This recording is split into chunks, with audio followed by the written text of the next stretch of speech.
오늘 함께 은혜 나누실 말씀은요, 시편 119편 105절에서 112절까지의 말씀입니다.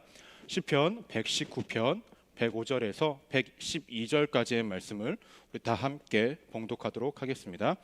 주의 말씀은 내 발의 등이요 내 길의 빛이니이다. 주의 의로운 규례들을 지키기로 맹세하고 굳게 정하였나이다. 나의 고난이 매우 심하오니 야훼여 주의 말씀대로 나를 살아나게 하소서. 야훼여 구하오니 내 입이 드리는 자원 제물을 받으시고 주의 공의로 내게 가르치소서. 나의 생명이 항상 위기에 있사오나 나는 주의 법을 잊지 아니하나이다. 악인들이 나를 해하려고 올무로 놓았사오나 나는 주의 법도들에서 떠나지 아니하였나이다.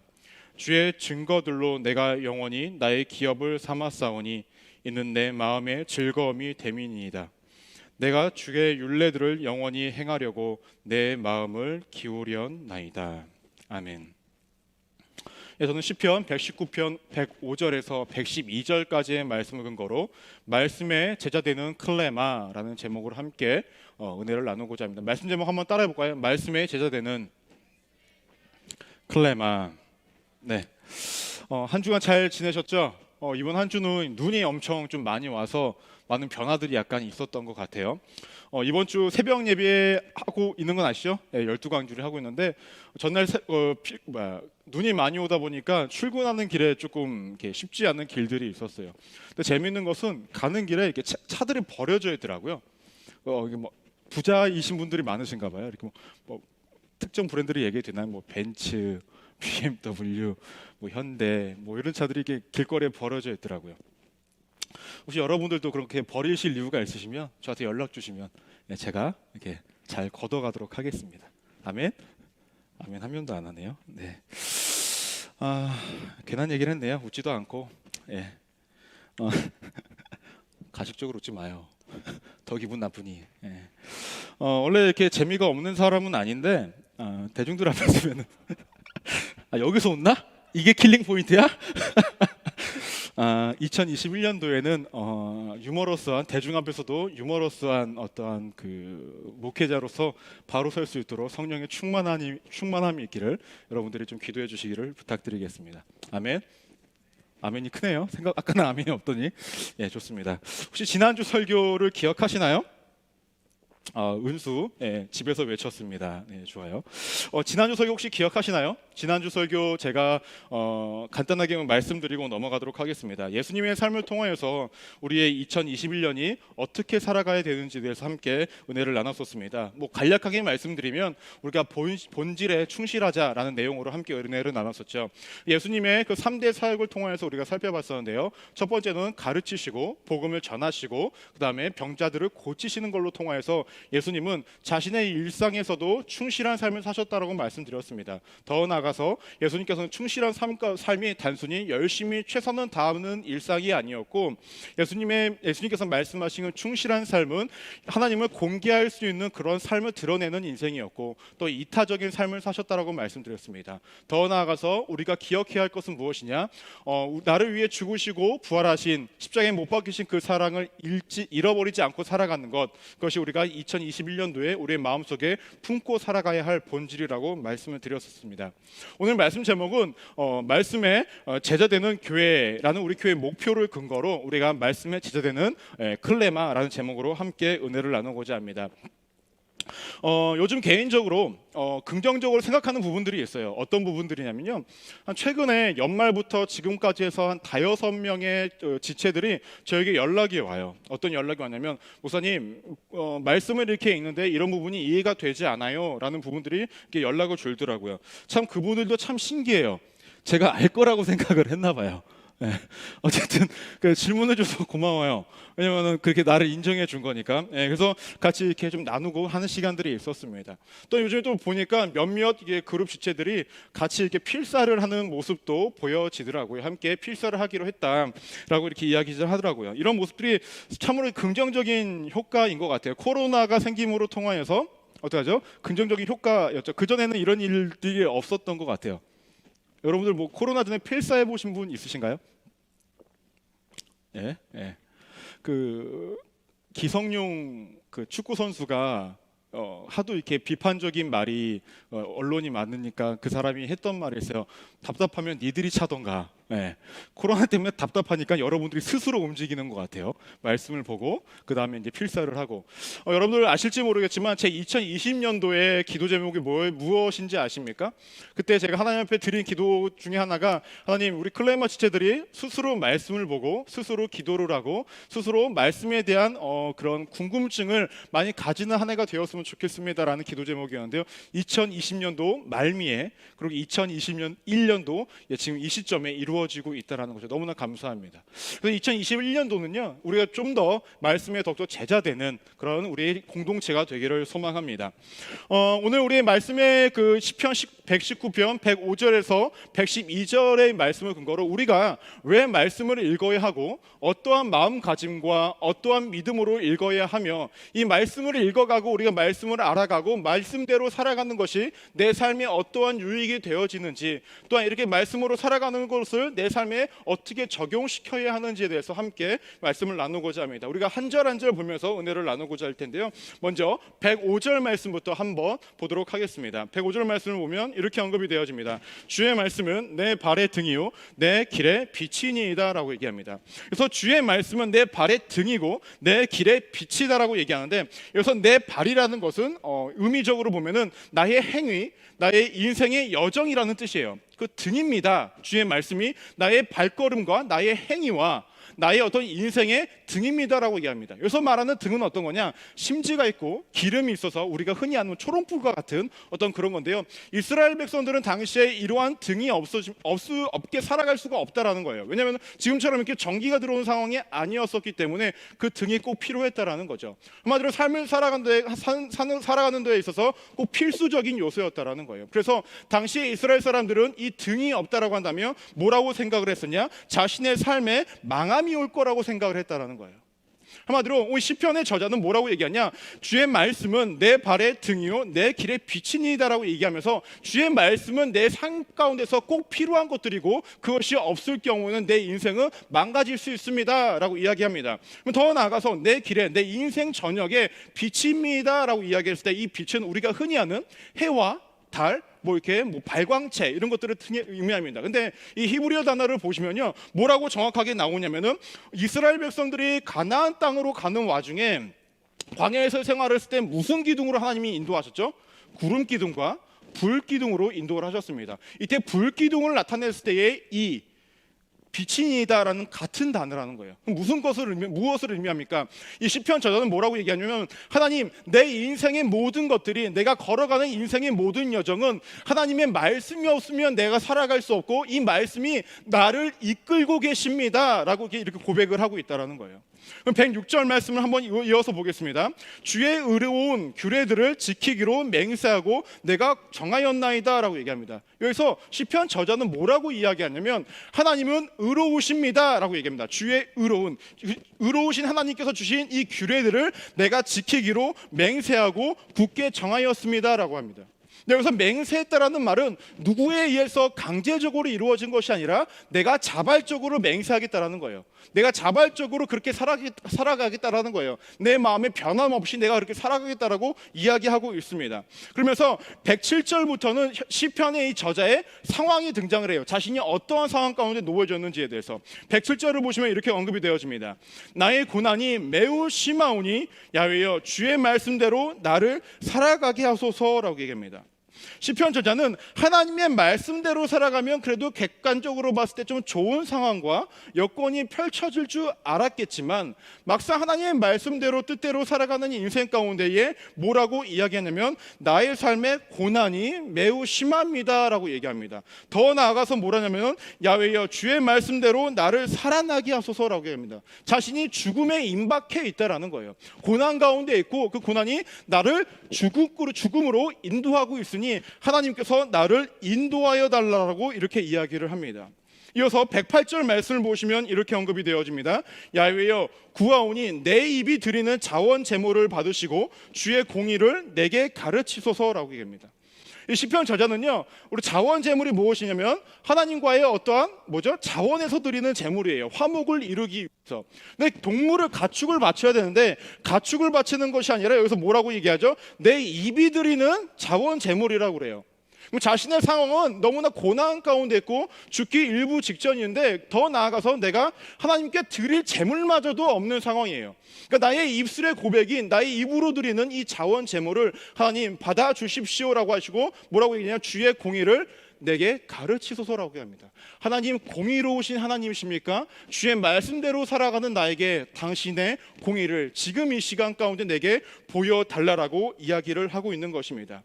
이렇게 또 109절 말씀이 이어서 보겠습니다. 나의 생명이 항상 위기에 있사오나 나는 주의 법을 잊지 아니하나이다 라고 얘기합니다. 이것을 직역하면 이렇게 됩니다. 나의 생명이 항상 위기에 있사오나라는 것을 직역하면은 나의 인생은 내 손 위에 있습니다라는 거예요. 우리가 흔히 그런 말을 하죠. 아유, 걔는 내 손아귀에 있어 라는 말들을 또 나만의 벙찐 표정으로 좀 보지 마요. 그런 말을 해요, 목사가? 이런 표정 말고, 우리 그런 말을 하잖아요. 이렇게 나보다 조금 못한 사람에게 있을 때, 이렇게, 아유, 걔는 내 손아귀에 있어. 뭐 뛰어봤자 내 손바닥이야. 이런 표현을 하잖아요. 근데 내 인생이 나의 손 위에 있대요. 나는 정말 위기에 있고 난 정말 아무것도 아닌 존재라는 것을 이렇게 이야기하고 있습니다. 더 나아가서 뭐라고 얘기하면 그럼에도 불구하고 나는 주의 법을 잊지 않았습니다. 내 삶의 위기가 내가 죽을 수밖에 없고 내가 주께 드릴 것도 없는 이 상황 가운데서도 나는 주의 법, 주의 말씀을 잊지 않고 행하고 있습니다 라고 얘기합니다. 그리고 110절을 보시면 이어서 보시면 악인들이 나를 해하려고 올무를 놓았사오나 나는 주의 법도들에서 떠나지 아니하였나이다 라고 얘기합니다.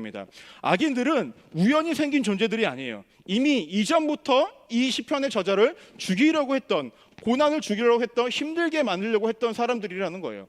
이 사람들은 여전히 존재하나 이 사람들이 이 시편 저자를 어떻게 해하려고 하나 나는 주의 법도에서 떠나지 아니하였나이다. 끝까지 주의 말씀을 붙잡고 있습니다 라고 얘기합니다.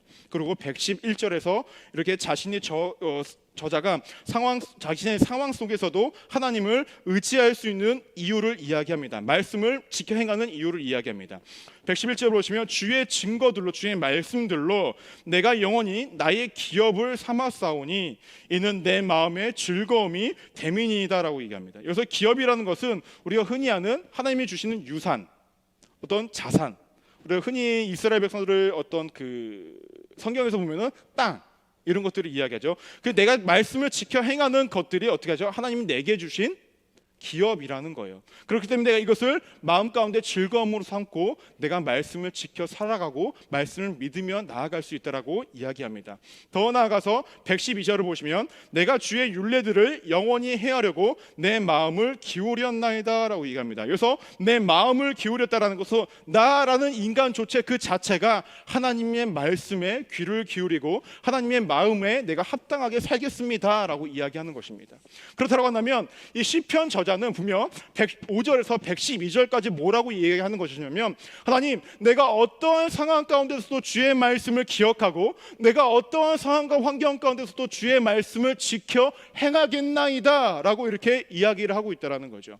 오늘 말씀의 제목이 말씀의 제자되는 클레마. 우리의 삶도 무엇입니까? 이 시편의 저자처럼 말씀을 항상 기억해야 하며 이 말씀을 지켜 행해야 된다라는 거예요. 그런데 이것이 정말 쉽냐라는 거죠. 쉽지 않다라는 것입니다. 그래서 우리가 기억해야 할 첫 번째라는 것이 있습니다. 그것이 무엇이냐면 말씀과 말씀을 주신 분을 인정해야 한다라는 거예요.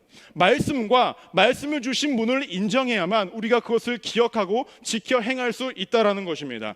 오늘 말씀의 시편에서 쓴 저자의 상황은 어떤 상황입니까? 정말로 죽기 일부 직전 힘들고 어려운 상황 가운데에 놓여졌다라는 거예요. 하나님께 드릴 것도 없는 상황이고 주변에 악인들은 난무한 상황이고 그의 삶은 너무나 힘겹고 어려운 상황 가운데 있습니다. 그럼에도 불구하고 그가 어떻게 이야기합니까? 말씀을 지켜 행하겠다라고 얘기하죠. 더욱더 구체적으로 말씀드리면 105절 말씀을 보면 어떻게 되죠? 내 발의 등이요 내 길의 빛이니이다. 이것을 역으로 생각하면 무엇입니까? 지금 내 삶은 너무나 어둡습니다 라고 이야기하는 거예요.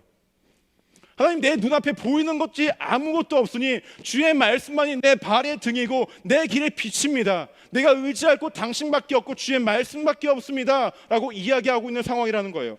107절 말씀 보시면 고난이 너무나 심합니다. 내가 죽기 일부 직전입니다. 나를 제발 건져주시고 주의 공의를 내게 보여주십시오 라고 이렇게 이야기하고 있습니다. 근데 문제는 이것입니다. 이러한 상황 속에서 왜 이 저자는, 시편을 쓴 사람은 왜 끝까지 주의 말씀을 지켜 행하냐는 거예요.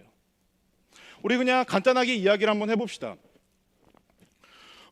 내가 만약 직장 생활을 하는 데 있어서 나의 상사나 나의 그 후배나 그런 사람들이 나하고 너무 안 맞아요. 성격적으로, 정서적으로, 어떤 너무 환경적으로. 근데 우리가 성경 말씀을 보면 내 이웃을 사랑하라고 그래요. 내 이웃이 내 주변에 있는 모든 사람들을 뜻하는 거겠죠. 또 특정 부류를 말하는 것이 아니라 모든 사람들입니다. 그렇다고 한다면 직장에서든 학교에서든 뭐 가정도 좀 얘기를 해볼까요? 가정에서든 나와 안 맞는 사람들을 무조건 다 사랑을 해야 된다라는 거예요. 나에게 너무나 힘겹게 만드는 그 사람마저도. 여러분, 그게 가능하십니까? 이거 누구야? 너무나 힘든 문제예요. 저 역시도 마찬가지고. 제가 오랫동안 함께 살았던 부모님도 저랑 안 맞을 때가 있어요.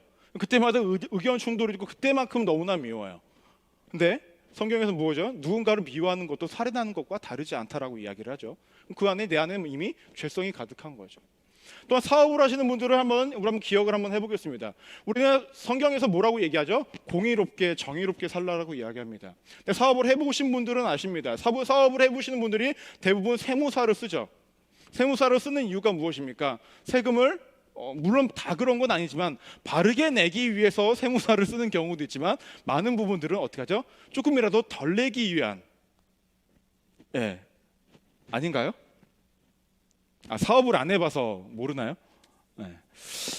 그러기 위한 방법으로 쓰는 거죠. 그럼 한마디로 우리가 이렇게 생각을 할 수가 있죠. 주의 말씀대로 살아가는 것이 내가 인생을 살아가는 데 있어서 꼭 내가 느끼는 체감적으로 꼭 득이 안 되는 상황도 분명히 있다라는 거예요. 근데 그럼에도 불구하고 이 시편 저자는 뭐라고 이야기합니까? 그럼에도 불구하고 내가 주의 말씀을 지켜 행하나이다 라고 이야기하고 있다는 겁니다. 그렇다면 이 사람은 어떻게 해서 이러한 마음을 가질 수 있었고 어떻게 해서 이렇게 살아갈 수 있었냐라는 거죠.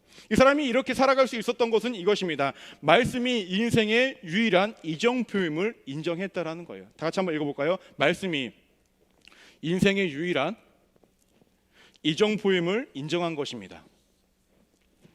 무슨 얘기냐면 요즘은 길을 찾아갈 때 내비게이션으로 가요. 근데 한 15년, 20년 전만 20년? 한 30년 한 25년 정도 전만 해도요. 제가 할머니 댁이 포항이거든요. 포항까지 갈 때요. 어떻게 갔었냐면 아버지가 지도를 폈어요. 지도를 피고 이렇게 갔어요. 그리고 그 포항까지 가는 길이 지금은 뭐 한 4시간, 5시간이면 되는데 4시간? 그때는 명절 때 이렇게 가면요. 몇 시간 걸리냐면은 기본이 10시간이었어요. 그래서 저희 어머니는 항상 그 차 안에서 도시락을 싸가지고 오셔서요. 당시엔 휴게소에서 뭐 이렇게 많이 사 먹는 문화도 있었지만 도시락을 싸와서 그 주변에서 가족들끼리 돗자리 피고 먹는 문화가 있었어요. 제가 그때 가장 좋아했던 게 어머니가 오징어 젓갈에 김 싸주시면 그게 그렇게 맛있게 먹었었어요. 그건 항상 맛있죠. 짠 게 몸에 안 좋은데 그렇게 입에 쫙쫙 붙어요. 아무튼 이렇게 먹으면서 갔어요. 근데 어느 날은 아버지께서 야, 우리 너무나 정시간에 가면은 많이 막히니 새벽에 출발하자라고 하신 거예요. 새벽에 출발을 합니다. 지도를 피고 가는 거예요. 가는데 아버지께서 길을 가고 계시는 와중에 안 막히는 길로 가다 보니까 어느 순간 지도에 없는 길로 가게 되신 거예요.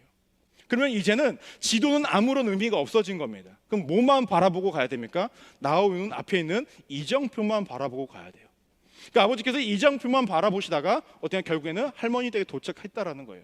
그때 아버지의 마음은 어땠을까요? 그 이정표가 할머니 댁으로 갈 수 있는 유일한 이정표임은 그 길임을 알고 계셨기 때문에 어떻게 합니까? 그것을 보고 가셨다라는 거죠. 이 시편 저자는 자신의 삶이 힘들고 어렵지만은 자신의 인생의 말씀이 유일한 이정표임을 알았기 때문에 그 말씀을 지켜 행하고 있었다라는 겁니다. 저 여러분들이 이러한 삶을 살아가기를 소망합니다. 내 삶에 여러 가지 많은 길이 있다라고 생각하는 것이 아니라 이 말씀만이 내 삶의 유일한 길임을, 내 삶을 인도해 주는 유일한 길임을 알고 있고 믿고 살아간다면 우리는 더 이상 타협지 않는다라는 거예요. 이것이 말씀이 우리가 기억해야 하고 행해야 하는 이유입니다. 우리 한 가지 더 알아야 될 것이 있습니다. 그것은 무엇이냐면 이 말씀이라는 것이 우리 삶 가운데 주어지는 가장 유일한 기름을 인정함과 동시에 우리가 하나님의 성품도 알아야 된다는 거예요. 제가 아까 첫 번째로 뭐라고 말씀드렸죠? 우리는 말씀과 말씀을 주신 분을 인정해야 된다는 거죠. 말씀이 우리의 삶 가운데 유일한 이정표임을 인정함과 동시에 우리가 또 인정해야 되는 것은 무엇이냐? 말씀을 주신 하나님의 성품을 인정해야 돼요. 그 하나님의 성품이 어떠한 성품이냐? 오늘 말씀 106절 말씀 보시면 주의 의로운 규례들이라고 이야기합니다. 그러니까 주님은 의로우신 분이라고 이야기하는 거예요. 그럼 이 시편 저자는 어떻게 하나님께서 의로우신 분이라는 것을 알았을까? 이미 경험해봤다라는 거예요. 제가 교회학교 사역을 했을 때에 지금도 마찬가지지만 기도할 때에 꼭 하는 기도가 있습니다. 그 기도가 무엇이냐면 하나님, 이 아이들이 이 나이대에 만나야 하나님을 꼭 경험케 하여 주십시오라고 기도합니다. 지금도 제가 여러분들을 위해 기도할 때에 하나님, 청년의 때에 경험해야 하는 하나님을 꼭 경험할 수 있도록 하나님 꼭 도와주십시오라고 얘기합니다. 왜냐하면 그 나이대에 만나는 그 하나님이 믿음의 밑거름이 되어져서 성장을 했었을 때도, 성인이 되었을 때도 끝까지 주를 붙잡을 수 있는 그 원동력이 되어지기 때문입니다. 이 시편의 저자는 과거 하나님을 경험했다라는 거예요. 이 경험을 토대로 나의 상황과 환경에 관계없이 하나님은 의로우신 분이기 때문에 내가 그분을 붙잡고 그의 말씀을 기억하고 행하고 살아간다면 나의 삶의 그 끝은 하나님의 공의가 있을 것이다 라고 믿고 있었다라는 겁니다. 때문에 그는 그렇게 살아갈 수 있었다라는 겁니다. 여러분들은 어떠십니까? 하나님을 경험한 적이 있으십니까? 하나님을 체험해 보신 적이 있으십니까? 만약 내가 하나님이 인격적으로 체험해 본 적이 없다고 한다면 2021년도 여러분의 첫 번째 기도 제목은 이것이 되어져야 합니다. 하나님, 2021년도는 내가 하나님을 경험하는 한 해가 되게 하여 주십시오. 그 경험을 토대로 내가 믿음의 성장과 성숙을 이루는 한 해가 되게 해 주십시오. 자, 여러분들이 이러한 하나님을 경험하기를 주님의 이름으로 축원합니다. 중요한 것은 이것입니다. 더 나아가서 이 시편의 저자는 하나님의 성품을 인정했다라는 거죠. 근데 하나님의 성품이 또 어떤 것이 있었냐? 자신의 경험을 통해서로도 알 수 있었지만 아까 말씀 105절에 빛이니다라고 했을 때에 무엇입니까? 출애굽했을 때의 그 불기둥이라고 제가 말씀을 드렸죠. 그리고 111절을 보시면은 이스라엘 백성들을 가나안 땅으로 인도하시고 그 기업을 주셨다라는 것을 시편 저자는 알고 있었다라는 거예요. 과거 이야기들을 통해서 무엇을 알았습니까? 하나님께서는 자신의 백성들을 결코 버리지 아니하시는 분이라는 것을 명확하게 알았다라는 거예요. 광야라는 죽을 수밖에 없는 그 상황 가운데서도 불기둥으로 인도하셨고 하나님이 약속하셨던 그 땅을 결국에는 이스라엘 백성들에게 주셨다라는 거예요. 그 하나님의 성품, 약속을 지키시고 백성들을 사랑하셔서 끝까지 지키시는 그 하나님의 성품을 인정했기 때문에 이 시편 저자는 말씀대로 살아갈 수 있었다라는 겁니다. 저는 여러분들이 이러한 삶을 살아가기를 소망합니다. 말씀을 인정하십시오. 말씀을 주신 분을 인정하십시오. 그리고 그분의 성품과 그분이 주신 그 말씀을 인정하며 살아가시는 우리 클레마 지체들 되기를 주님의 이름으로 축원합니다. 우리가 두 번째로 알아야 될 것은 무엇이냐면은 말씀이 우리의 기업임을 알아야 된다라는 거예요. 더 정확하게 말씀드리면 말씀 그 자체가 우리의 기업임을 알고 있어야 된다라는 겁니다. 기업이라는 것은 제가 아까 말씀드렸죠. 유산이나 자산 뭐 이런 거라고 말씀드렸습니다. 우리가 인생을 살아갈 때에 많은 선택의 기록 가운데 놓여집니다. 두 가지 아니 때로는 그 이상을 중에 어떤 것을 선택할 때 여러분들은 무엇을 기준으로 선택을 하십니까? 대부분의 사람들은 선택을 할 때에 이렇게 선택을 할 거예요. 나에게 어떠한 더 큰 유익을 주어지냐, 어떤 것이 나에게 더 이롭냐라는 것이 선택의 이유가 되어질 것입니다. 또 나에게 삶에 어떠한 더 큰 가치를 주느냐라는 거예요. 근데 오늘 말씀을 보면 말씀을 지키고 살아가는 이 시편의 저자는 단순히 눈앞에 봤을 때는 어떠한 삶이 펼쳐집니까? 힘들고 어렵고 죽음 앞에 놓여지는 삶 가운데 살아가고 있습니다. 그러면 우리가 요즘 말로 하는 가성비 떨어지는 인생이에요. 아닙니까? 요즘 인스타 이런 것들을 많이 보면 가성비 맛집 뭐 이런 거 많이 나오더라고요. 가성비 숙소 뭐 이렇게 나오고 또 뭐가 나오죠? 뭐 가성비 이런 거 많이 나. 또 더 나가서 가심비도 나오더라고요. 가심비. 예. 나만 알아? 아니죠? 다 알죠? 예. 다 인스타 하죠? 예. 전 눈팅밖에 안 해서. 예, 아무튼 그래요. 너네들 다 보고 있어. 나한테 안 들키고 싶으면 이렇게 비공개로 해요. 예. 다 보고 있어요. 예. 지혜자매 내가 보고 있고 또 승현이, 그 최은지, 김수연, 그다음에 김진우, 네, 보내드릴 있어요. 예. 예. 그다음에 좀 찾아볼 다다난다 지원이 다다났었던가? 그리고 아무튼 있어요. 이렇게 몇몇 봐요. 그다음에 오늘 안 나왔지만은 갑자기 생각이 안 나네. 효정이도 요즘 열심히 하더라고요. 네, 효정이 요즘 매일 업데이트를 하는 것 같아요. 네, 아무튼 뭐 보고 있어요.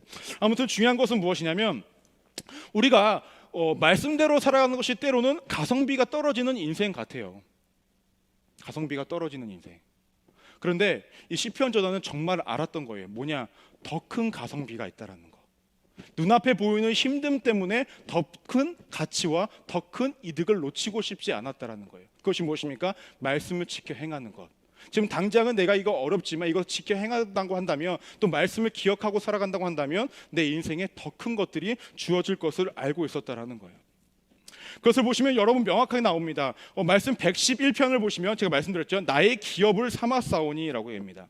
이 시편 기자는요, 무엇이냐? 내가 말씀대로 살아갔을 때에 기업으로 삼을 수 있는 것이 무엇이냐? 나의 삶 가운데 하나님께서 자산으로 무엇인가를 채워준다라는 거예요. 그러면 명확히 기억해야 되는 건 무엇이냐? 내가 기업을 얻기 위해서 말씀을 지켜 행하고 말씀을 기억하는 인생이 되서는 안 된다라는 거예요.